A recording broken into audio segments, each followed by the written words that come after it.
Shalom and good day all, this is the Hare 20XX, back again for another indie comic review. And in this indie comic review, I am reviewing issue 2 of Fox and Hare, along with something new from Jonathan Luna, to which I must admit I am very new to his writing and his series. I have actually read through something of his called Eternal Empire, and it's definitely worth the read as well as the pickup. So I saw this displayed through the solicitations through my LCS, and it's 20XX Transport, and I thought I might check it out because I'm quite new to this particular series of his, and we'll see how he actually goes in regards to the racing and stuff. So I'll get things ready to cover the first comic that I'll be reviewing, starting now. So for the first comic I'll be reviewing, I'll be beginning with Fox and Hare. Now, first things first, does this cover in any way, shape or form connect to something that's happening inside with the story? Sure enough it does, to which I give it a 7 out of 10. I'll now prepare things to show some art as well as things connected to the story around the beginning, middle as well as the end, starting now. As we begin this story, we begin with some of the art around the beginning of the story. We return to the enemy headquarters in this particular city. We also encounter who is sort of like their leader or one of their leaders connected to the head of the city, and also some of the stuff that he's willing to do to basically random citizens. Thing is, I don't remember the character's name.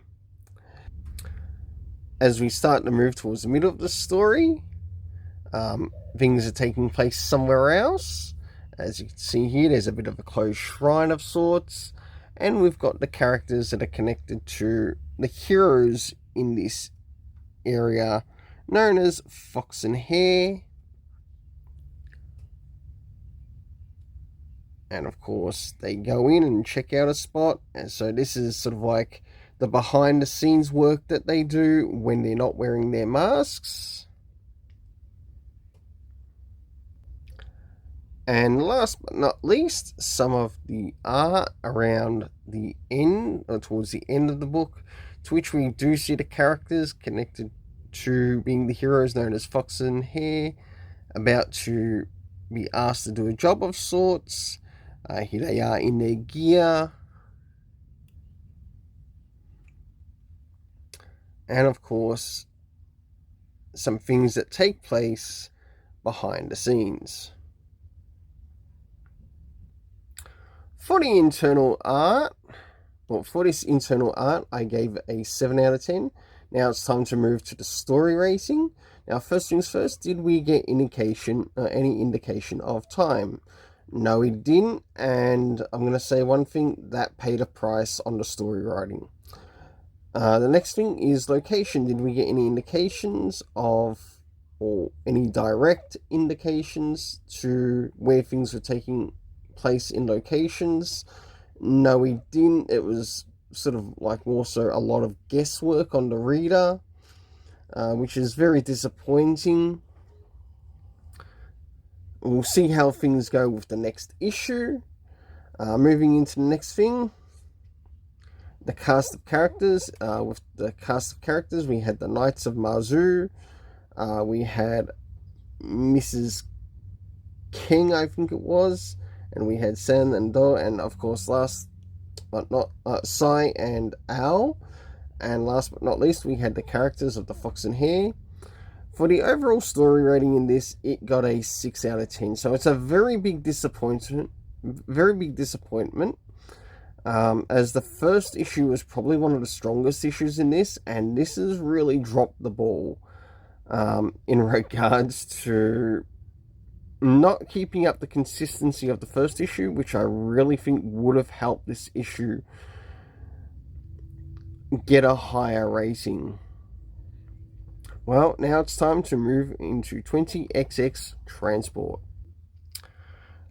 So, as I move into 20XX Transport, Issue 1, or this one shot, does this cover in any way, shape, or form connect to something that is happening with the story? Sure enough, it does, to which I give it an 8 out of 10. And yeah, that's pretty high, especially for myself. For this particular writer, I'll now go to show some of the internal art around the beginning, middle, and end, as we also get to see what's happening with the story. So, as the story begins, we get to meet the people who practically become the main characters in this story. And the one on the left-hand side with the blonde hair is called Coulter. And the one sitting next to him is Naomi. And as you can see here, there's a small discussion that takes place. And she somewhat learns a bit of a secret about him. But as you can see here, we've got something a little bit different that's taking place. And these are basically like this character's options in what he actually does. And you get to see the option he takes. Just before we move into the middle, we get to fall into a bit of a scene to which this bar somewhat gets taken over by terrorists, and there's a bit of an option. Does he use his powers and save the students on the bus, or does he withhold and do nothing? As the story progresses with the character of Coulter, he's decided to go out of his way to try to save not only the students on the bus, but also himself.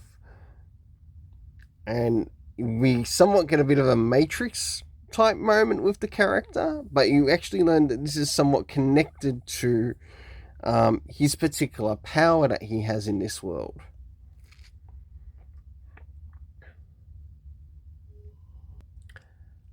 And last but not least, moving towards the end of the story, and as we can see here, after the police turn up, he gets to talk to Naomi. But you know what? Someone has also come for him as well, seeing that he was actually the one who somewhat saved the day for him. As it leaves you on the lurch as, is this kid going to be seen as a hero or a villain? Even though he was trying to do the right thing. Well, I must admit, I really enjoyed the internal art in this, to which I gave it an 8 out of 10. Now it's time to move to the story rating. First things first, time. Even though we don't get any indication of when this takes place time-wise, did it affect the story? Not a lot. The location that this takes place is in Anchorage in Alaska, and the cast of characters consisting of Naomi, who we actually meet first, and then it's Coulter. This story was actually really surprising, and I ended up giving it an 8 out of 10. And I think I'll definitely pick up some trades connected to this particular run. Well, until then, let's keep it colourful and have yourself an awesome day.